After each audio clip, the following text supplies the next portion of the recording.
आज मैंने सोचा कि हम स्टडी करते हैं ज़बूर 110 की, 110 ज़बूर जो है, साम 110, इसकी स्टडी करते हैं। आप इसको निकालें और मैं पढ़ता हूँ तो आप इसको ज़रा ध्यान से पढ़ते भी जाए। फिर हम देखेंगे कि किस तरह खुदा ने सब कुछ इस एक छोटे से ज़बूर के अंदर बंद किया हुआ है। और ये दाऊद का ज़बूर है,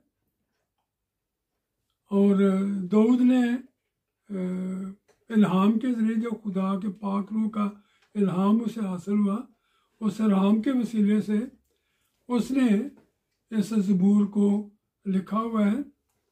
और दाऊद ये कहता है कि यहोवा ने, यहोवा आप जानते हैं यावे, जिसको बनी इसराइल के ज़मानों से हम इसी नाम को, और शुरू से इस नाम को बाइबल मुकद्दस के पैदाइश की किताब से इस नाम को हम सुनते आ रहे हैं और बोलते भी हैं इसको, और आजकल हम प्रोनाउंस भी इसको करते हैं। यावे, यहोवा ने मेरे खुदावंद से कहा, यहोवा ने मेरे खुदावंद से कहा, तू मेरे दाने हाथ बैठ जब तक मैं तेरे दुश्मनों को तेरे पाँव की चौकी ना कर दूं। खुदावंद तेरे जोर का असा सयून से भेजेगा, तो अपने दुश्मनों में हुक्मरानी कर। लश्कर कशी के दिन तेरे लोग खुशी से अपने आप को पेश करते हैं, तेरे जवान पाक आराइश में है और सुबह के बतन से शबनम की मानिद। खुदावन ने कसम खाई है और फिरेगा नहीं कि तू मलके सिदक के तौर पर अब तक कायम है। खुदावन तेरे दाने हाथ पर अपने कहर के दिन बादशाहों को छेद डालेगा।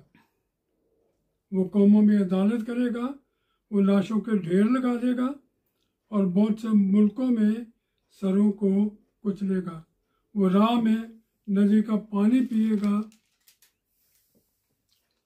इसलिए वो सर को बुलंद करेगा। तो जीजो ये दाऊद का ज़बूर है, और ये तीन पहला इसका जो पहली लाइन है वो तीन चीज़ों के बाद, तीन शख्सों के बारे में, शख्स ही कह रही अभी खुदा को भी, उन बारे में बताती है। एक तो दाऊद खुद है, और एक वो यावे को, खुदा को मुखातब कर रहा है, और दूसरी तरफ अपने खुदावन को कर, यानी उसके दो खुदा हैं।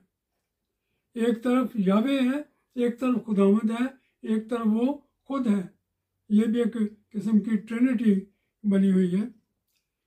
और ये बात जो है, ये जो फकीह फरीसी थे यहूदियों के, उनकी समझ में ये नहीं आती थी। ये ज़बूर वो पढ़ते ज़रूर थे, लेकिन उनकी समझ में ये नहीं आता था कि ये क्या लिखा है। यहोवा ने मेरे खुदावंद से कहा, तो मेरे दाने हाथ बैठ। तो से ये अगर हम इसमें मत्ती की इंजील में जाएं, तो मत्ती की इंजील का जो 22वां बाब है, उसमें आप देखें, मैं आपको पढ़ के ये जो बहस है उसके बारे में आपको बताता हूँ। ये उसकी 41 आयत से, जब फरीसी जमा हुए तो यीशु ने उनसे पूछा, तुम मसीह के हक में क्या कहते, क्या समझते हो, किसका बेटा है? उन्होंने कहा दाऊद का बेटा है। उसने उनसे कहा, बस दाऊद रूह की हिदायत से क्यों कर खुदावन उसे खुदावंद कहता है? दाऊद रूह की हिदायत से क्यों कर उसे खुदावन कहता है? खुदावन ने मेरे खुदावन से कहा, मेरी दाहिनी तरफ बैठ जब तक मैं तेरे दुश्मनों को तेरे पांव तलों के नीचे ना कर दूं। बस जब दाऊद उसको खुदावन कहता है तो वह उसका बेटा क्यों कर ठहरा? अब ये बड़ा मसीह ने फकीह फरीसियों को बड़ा फंसाया, और वो इसका जवाब नहीं दे सके कि जब दाऊद उसको खुदावन कहता है तो फिर वो उसका बेटा, एक शख्स खुदावन का मतलब है जो उससे बड़ा है। तो अगर वो दाऊद से बड़ा है, हर लिहाज से बड़ा है, उम्र में भी बड़ा है, ओहदे में भी बड़ा है, कहानत में भी बड़ा है, हर एक चीज़ में बड़ा है, जब वो उससे बड़ा है तो फिर वो जो बड़ा है वो उसका बेटा कैसे बन गया? अब इसका जवाब जो है वो फकीह फरिश्तियों के पास कोई नहीं था, और कोई एक हरफ भी ना कह सका, और उसके बाद उन्होंने जरूरत ही ना की उससे। तो और फिर इसके लिए हम देखते हैं ज़बूर 2 में, ज़बूर 2 जो है, और ये ज़बूर जो इसके ऊपर लिखा हुआ नहीं है, लेकिन ये दाऊद का ही ज़बूर है।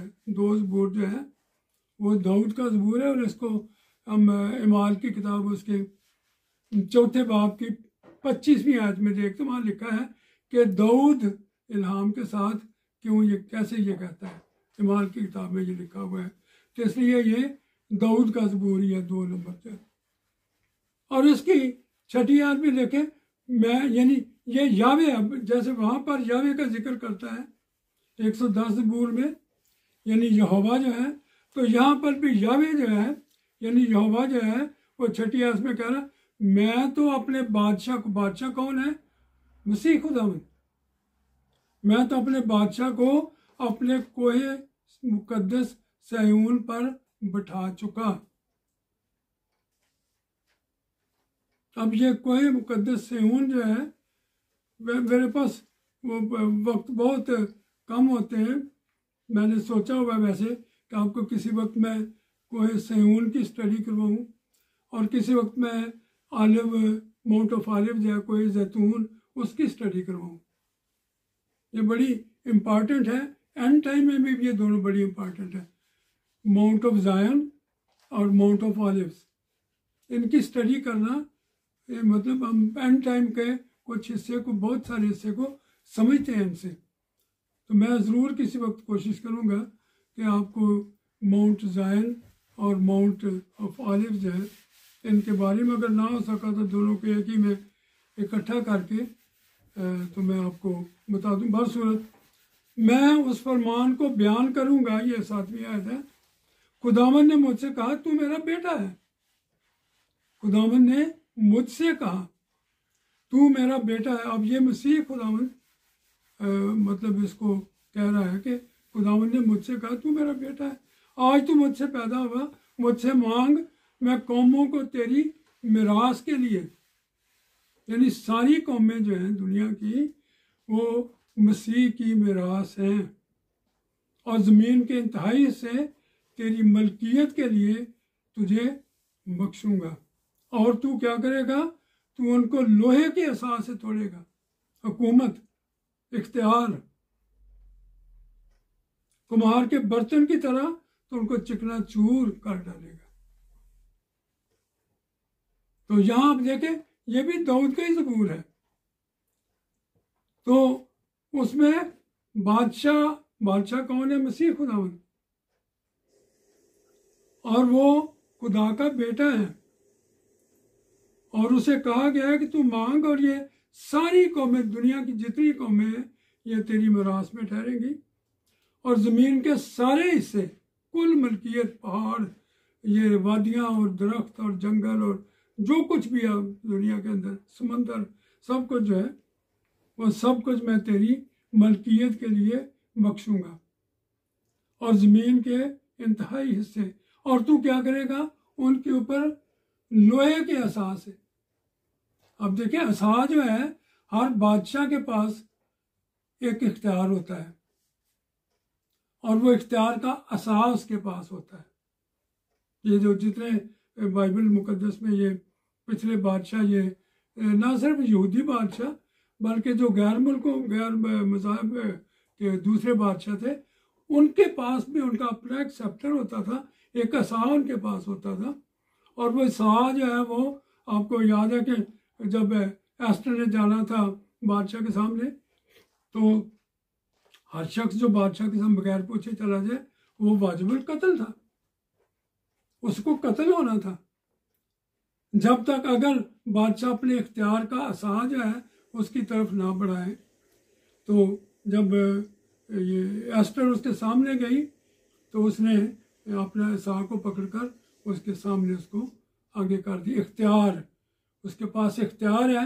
लोगों को यह दिया गया है कि तुम उसको कत्ल कर दो, बादशाह के पास ये इख्तियार है कि तुम उसको जिंदगी दो।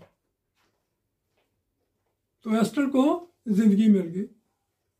तो ये इख्तियार की निशानी है। और ये इख्तियार जो मसीह खुदावन ने अब दोबारा आना है, हुकूमत के लिए आना है, तो उसके पास जो इख्तियार है वो आसान नहीं है जिससे वो भेड़ों की रखवाली करता था, या वो आसान नहीं है जो वो बादशाहत में। इसमें उसके पास जो इख्तियार दिया गया है वो लोहे के असा का इख्तियार, उसकी अथॉरिटी जो है वो बहुत ज़्यादा बड़ी कर दी गई है लोहे का। और वो कौमों को कैसे मारेगा, जैसे मिट्टी के बर्तन को एक कुम्हार जो है वो चिकना चूर कर देता है किसी चीज़ से मारकर, इसी तरह मसीह का ये इख्तियार जो है वो उसे दिया गया है। अजीजों, ये याद रखें कि ज़बूर 110 जो है ये नए अहदनामे के अंदर सबसे ज़्यादा कोट किए जाने वाला ज़बूर है। जितनी भी कोटेशंस पुराने अहदनामे में आपको मिलती हैं या ज़बूरों से मिलती हैं, 110 जो है वो सबसे ज़्यादा कोट किया। मसीह खुदावन ने, पौलुस रसूल ने, बाकी रसूलों ने बहुत सारी जगहों पर इसको कोट किया हुआ है।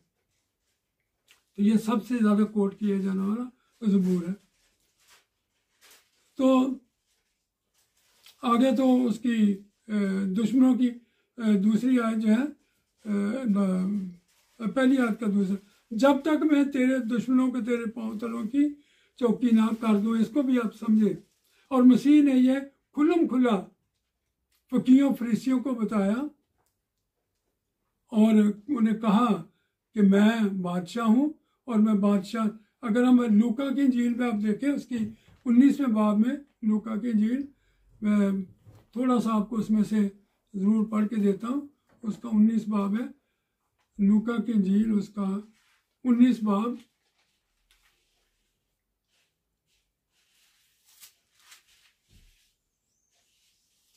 और इसकी जो है ये 11वीं आयत से एक तमसील मसीह खुदा ने दी हुई है।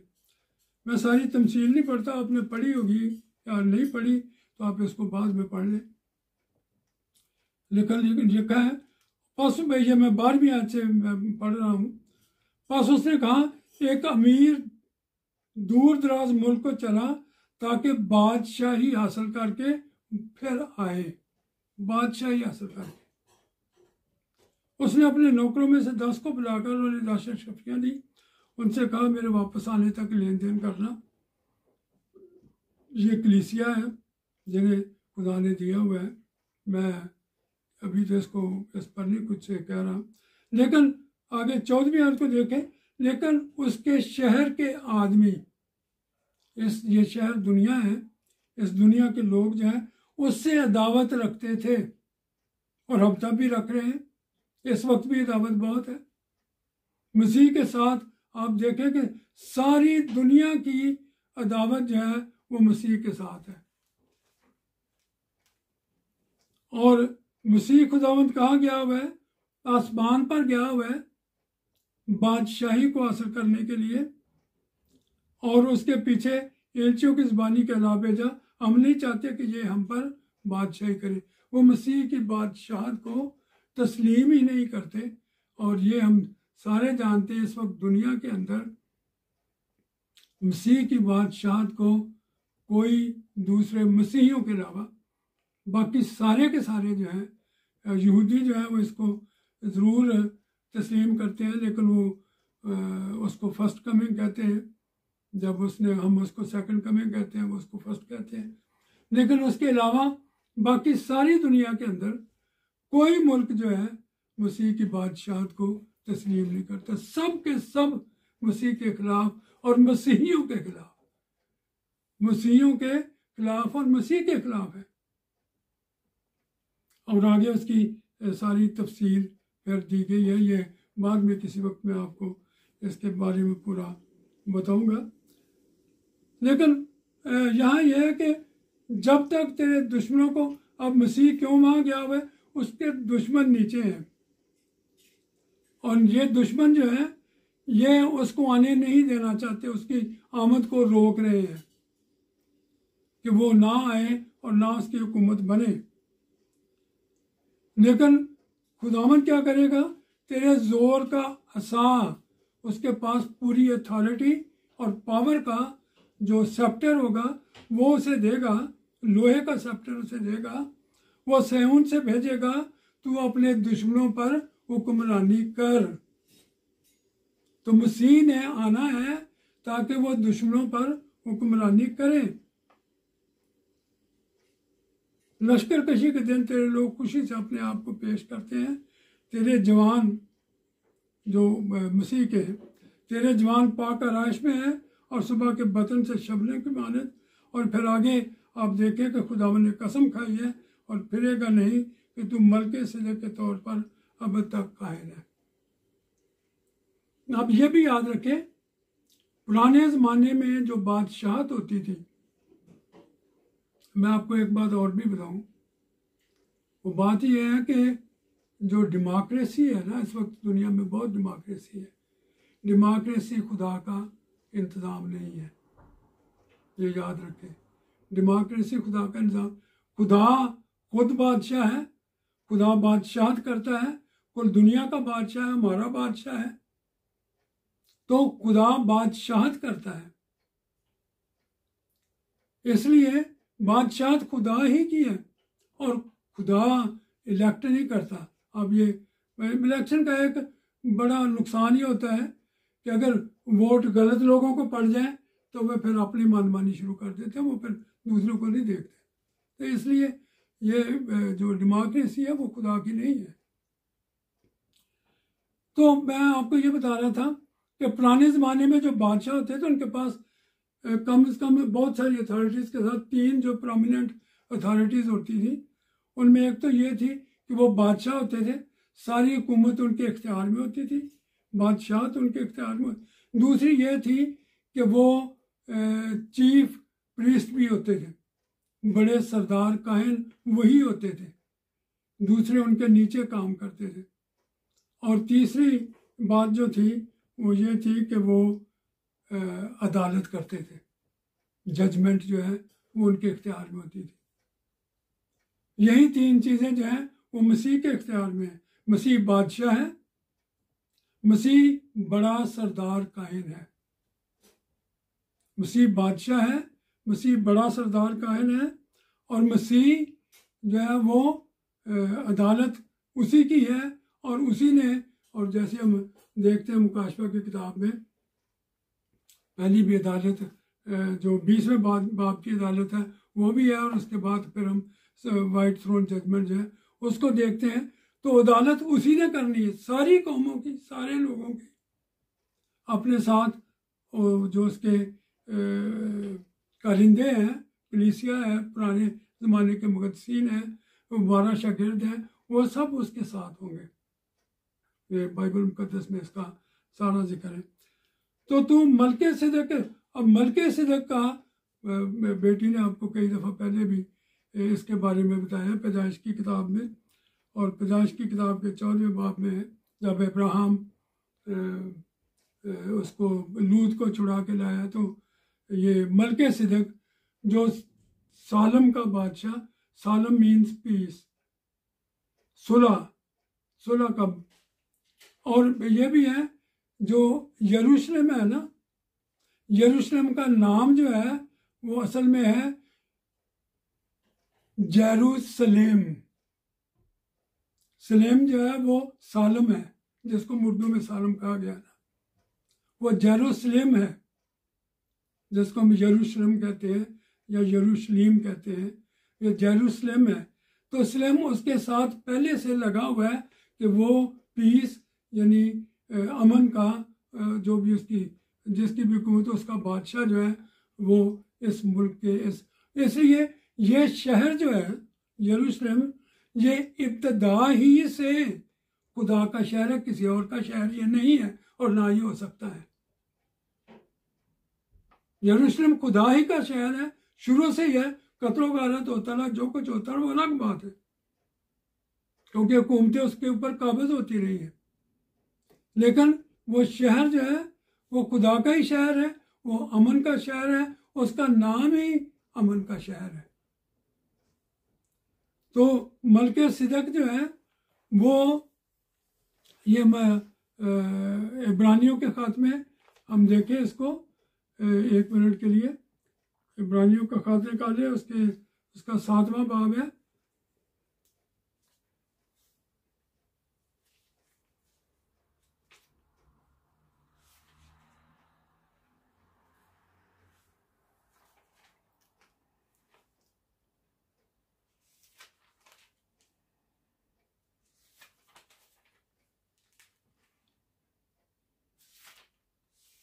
हाँ जी, तो इसमें 7वें बाब के शुरू में है, पहली आयत से, मलके काहन मलके सिदक, और ये मलके सिदक सालम का बादशाह। अब ये जेरूसलम वही सालम है, सालम जेरूसलम, ये मलके सिदक सालम का बादशाह खुदा ताला का काहन किसका है? खुदा ताला का। और खुदा का काहन कौन है? खुदा ने किसको कहानत बख्शी है? मसीह को। खुदा ने कहानत जो है, जो अब तक काहन है वो तो मसीह है, तो खुदा ने कहानत भी मसीह को दी हुई है, इसलिए खुदा ताला का वो काहन है। और वही एक मिसाल के तौर, शैडो के तौर पर वही चलकर इस शहर से इब्राहिम के पास आया और उसने उसको रोटी और मैं भी दी, उसको वही रोटी और मैं दी जो मसीह ने आखिरी फसा के ऊपर हमारे लिए मुकर्रर की। रोटी और मैं दी उसे। तो ये रोटी और मैं मुकर्रर करने वाला कौन है? मसीह खुदावंद। उसी को, इब्राहिम को उसने पुराने अहदनामे में किसी और शख्स को रोटी और मैं इस तरह से नहीं दी गई जिस तरह से मसीह ने खुद इब्राहिम को दी। तो इब्राहिम ने उसे दहशत की दी। और ये आगे दूसरी आयत में देखें, इब्राहिम ने सब चीज़ों को या अव्वल तो अपने नाम के मानी के मुआफिक रास्तबाजी का बादशाह, किंग ऑफ राइचियसनेस, रास्तबाजी का बादशाह। और फिर दो चीज़ों का, रास्तबाजी का बादशाह और सुलह का बादशाह, पीस का बादशाह। और यही बात है, इस दुनिया में अंदर शुरू से लेकर अब तक किसी जगह पीस कभी नहीं है, ना कभी होगा। याद रखें, यह अमन की सारी जितनी चीज़ें जो कर रहे हैं, दुनिया कर रही है, कभी कामयाब नहीं होगी। क्यों? इसलिए कि वो सारी की सारी कोशिशें विदाउट क्राइस्ट है, मसीह के बगैर है। और जब मसीह उनमें नहीं है तो वो सुलह नहीं रह सकती। सुलह का बादशाह कौन है? मसीह खुदाबंद। और ये कौन है? ये बेबाप, बेमाँ, बेनसब नामा, ना उसकी उम्र का शुरू, ना जिंदगी का, बल्कि खुदा के बेटे के मुशाबे, यानी ये खुदा का बेटा ही है जो जिसको इब्राहिम ने दहशत दी। और फिर आगे हम जाकर इसी की आगे अगली इसमें पढ़ते हैं, 17वीं आयत में पढ़ते हैं, क्योंकि उसके हक में ये गवाही दी गई, तो मलके सिदक के तौर पर अब तक कायम है। ये ज़बूर 110 की पेशन गोई, मलके सिदक के तौर पर अब तक कायम है। तो 28वीं आयत को देखें, ये सारा इसको पढ़े, बड़ा अच्छा खूबसूरत एक्सप्लेन किया हुआ है। ये पौलुस का ही, बहुत सारे लोग इसको मानते हैं, ये पौलुस का ही खाता है और मैं भी इसको मानता हूँ, ये पौलुस का ही है, लेकिन इस पर लिखा हुआ नहीं है। तो इसकी 28वीं आयत को देखें, उसमें लिखा है, इसलिए कि शरीयत तो कमज़ोर आदमियों को सरदार कायन, क्योंकि शरीयत में यहूदियों में सरदार कायन मुकर्रर होते थे। दूसरे खुदा जो हैं वो भी अपने अपने कायन मुकर्रर करते हैं, मगर उस कसम का कलाम जो शरीयत के बाद खाई गई, खुदा ने कसम खाई लोगों के साथ, शरीयत के बाद कसम खाई, और उसने क्या किया? उस बेटे को मुकर्रर करता है जो हमेशा के लिए कामिल किया गया। अब बहुत सारी चीज़ें जो हैं वो मसीह में ख़त्म होती हैं। परफेक्शन जो है, कामलियत जो है, वो मसीह में ख़त्म होती है। अब ये जो 3 लफ्ज़ है ना जिसको हम बोलते हैं इट इज़ फिनिश्ड, उसको ये आप उसकी गहराई तक नहीं, हम कोई भी उसकी गहराई तक नहीं जान सकते। यानी जो परफेक्शन भी है वो भी इट इज़ फिनिश्ड उसके अंदर आ गई है। मसीह के अंदर जो हर किस्म की परफेक्शन है वो मसीह के अंदर किसी और के पास हो ही नहीं सकती और ना है, ना होगी। इसलिए वो लिख रहा है कि उसने क्या किया, उस कलाम जो शरीयत के बाद खाएगी उस बेटे को मुकर्रर करता है जो हमेशा के लिए कामिल किया गया। कामलियत जो है वो मसीह खुदावंद में है। तो ये जो 3 लफ्ज़ है ना, ये कोई छोटे से लफ्ज़ नहीं है। इट इज़ फिनिश्ड, इसके अंदर हर एक किस्म की परफेक्शन जो है वो इसके अंदर छुपी हुई है। तो आगे हम देखें, आगे चले तो खुदावंद तेरे दाने हाथ पर, ये 5वीं आयत है 110 की, खुदावंद तेरे दाने हाथ पर अपने कहर के दिन बादशाहों को छेड़ डालेगा, वो कौमों में अदालत करेगा, वो लाशों के ढेर लगा देगा और बहुत से मुल्कों में सरों को कुचलेगा। अब ये जंग के बारे में है, लाशों के ढेर लगाना और कौमी की अदालत, और ये वही है जो आप मुकाशवा में पढ़ते हैं उसके 20वें बाब में, 19वें बाब में। इसको आप देखें, ये हिजकिय्याल की 38वां बाब जो है वो भी यही है। वो बहुत हिजकिय्याल में बहुत तफसील के साथ दिया हुआ है। मुकाशवा में ज़रा ये थोड़ा दिया हुआ, 19 बाब है उसका, ये 17वीं आयत में, और ये हम हर दफ़ा रीडिंग में पढ़ते भी हैं। और मेरा ख्याल है कि आपको ये ज़बानी भी याद होना चाहिए, अब तक तो इतनी दफ़ा पढ़ा गया है। तो मैंने एक आफ्ताब को, फरिश्ता को आफ्ताब पर खड़े देखा, बड़ी आवाज़ से चलाकर आसमान में के सब उड़ने वाले। अब ये देखें कि बड़ी ज़ियाफ़त जो है किन की है। ये ज़ियाफ़त, ये जो जंग में मारे गए बादशाह हैं, जंग में मारे गए फौजी सरदार हैं, जंग में मारे गए घोड़े हैं, और ये सारे लोग जो जंग में कत्ल हुए हैं, इतने, क्योंकि इसमें आप पीछे पढ़े तो इसमें लिखा हुआ है कि ये फौज जो है कितनी बड़ी होगी, 20 करोड़ की, 20 करोड़, 20 करोड़ की फौज होगी। तो 20 करोड़ में आप देखें कितनी दुनिया होगी। ये सारे मारे गए हैं और इनका गोश्त, अब ये लाशों के लाशें पहाड़ के पहाड़ बने हुए हैं, ये किधर जाएंगे। तो दावत दी गई है परिंदों को दावत दी गई है कि आओ, गुलामों का, आज़ादों का, बादशाहों का, घोड़सवारों का और फौजी सरदारों का, इन तमाम का घोड़ों का गोश्त आकर खाओ और शेर हो। उनको दावत दी गई है। ये जंग जो है ये वो आर्मगेडन की जंग है, अरमजदून की जंग है। और मैं आपको ये भी देखें, ये जंग जब ख़त्म होती है, एक और चीज़ आपको मैं बताऊं, वो ये है कि ये जंग जब ख़त्म होती है तो इसका आगे 19वें आयत से आगे जब हम पढ़ते हैं, अगर आपको याद हो, क्योंकि ये पढ़ा बहुत बार बार इसको पढ़ते हैं, तो इसमें लिखा हुआ है कि 20वीं आयत, और वो हैवान और उसके साथ वो झूठा नबी पकड़ा गया। हैवान और झूठ, अब इस सारे जंग के बाद जो पकड़े जाने वाले हैं उनमें इब्लीस का नाम नहीं है इसके अंदर। ये याद रखें, ये 3 चीज़ें हैं ना, हैवान, झूठा नबी और अजदहा यानी इब्लीस। तो इसके अंदर इब्लीस का नाम, इब्लीस अभी बाहर है इनसे, ये जो पकड़े गए हैं उनमें से। और ये दोनों जो हैं ये वही हैं। अगर आप इसको देखें, ये मुकाशफा के 13वें बाब में, मुकाशफा का 13वां बाब निकालें ज़रा, उसमें आपको मैं उसकी स्टडी नहीं करवा रहा, लेकिन इन हवालों के बारे में बता रहा हूँ। तो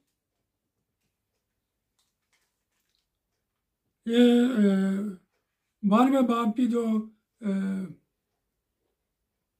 17वीं आयत है ना, आखिरी आयत, उसको देखे। अजदहा को औरत पर गुस्सा है, उसकी बाकी औलाद और हुक्म खुदा के हुक्मों पर अमल करती है, यस्सु की गवाही देने पर कायम है, लड़ने को गया और फिर कहाँ पर जाके खड़ा हो गया? समुंदर की रेत पर खड़ा हो गया। और फिर समुंदर की रेत में से एक हैवान को समुंदर में से निकलते देखा। यह हैवान वही है जिसका जिक्र हमने ये 19वें बाब में देखा कि वो पकड़ा गया। यह हैवान वही है।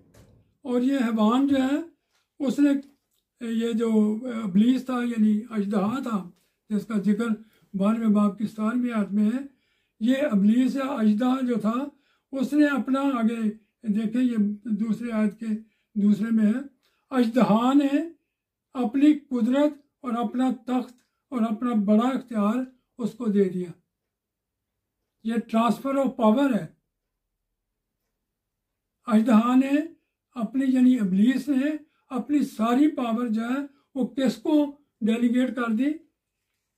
ये डेलीगेट कर दी उसने हैवान को। और ये हैवान के बारे में आगे जिक्र है, मैं उसमें नहीं जाता, लेकिन फिर आप 11वीं आयत में देखें, ये 13वें बाब की 11वीं आयत में, फिर मैंने एक और हैवान को जमीन से निकलते देखा।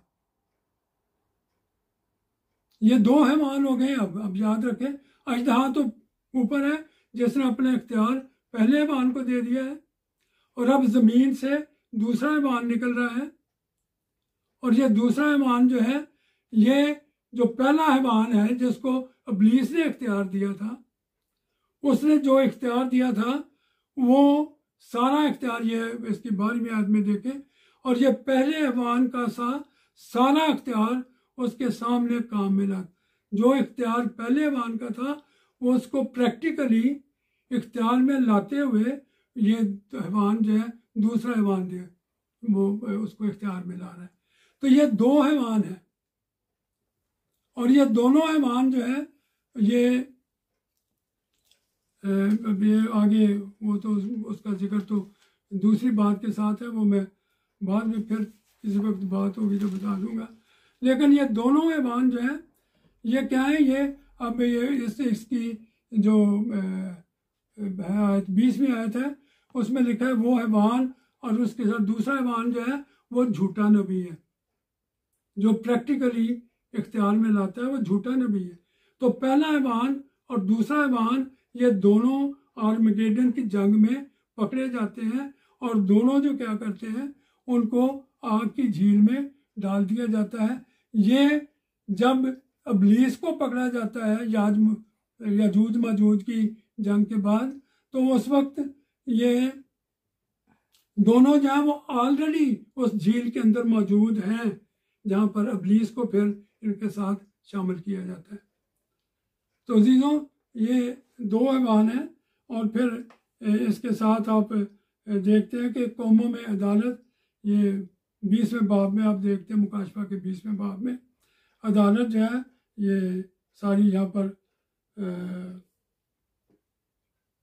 इसके अंदर दिया हुआ है। अदालत ये भी 4थी आयत में, मैंने तख्त देखे, लोग तख्त पर बैठ गए और अदालत उनके स्पुर्द, उनकी रूह को भी देखा। ये सारी अदालत जो है या मसीह के स्पुर्द है, मसीह उनका हेड है और कलीसिया उनके साथ है, और उसके साथ मुकद्दसीन है और 12 शागिर्द जो हैं वो उनके साथ हैं। ये सारी कुल कौमों की अदालत करेंगे। तो अजीज़ों, अदालत भी मसीह की है। तो ये ज़बूर जो है असल में मसीह की बादशाहत, दुश्मनों के ऊपर फतह उसको और उसकी कहानत को, और उसके साथ उसकी जो जजमेंट है, उसकी जो थ्रोन है, थ्रोन ऑफ जजमेंट है उसको, यानी आप यूँ देखें कि 110 ज़बूर जो है वो एक छोटे से कूजे के अंदर बहुत बड़ा समुंदर जो है, इस दाऊद ने इसको इसके अंदर बंद कर दिया हुआ है। और ये इतना खूबसूरत और पावरफुल ज़बूर है मसीह खुदा के बारे में। इसको ज़रूर पढ़ा करें और इसको ज़रूर समझा करें कि इसके अंदर खुदा ने क्या कुछ दिया हुआ है। खुदावंद आप सबको बरकत दे और खुदा के कलाम को समझने की हिकमत और दानिश बख्शे। खुदा आप सबों के साथ हो।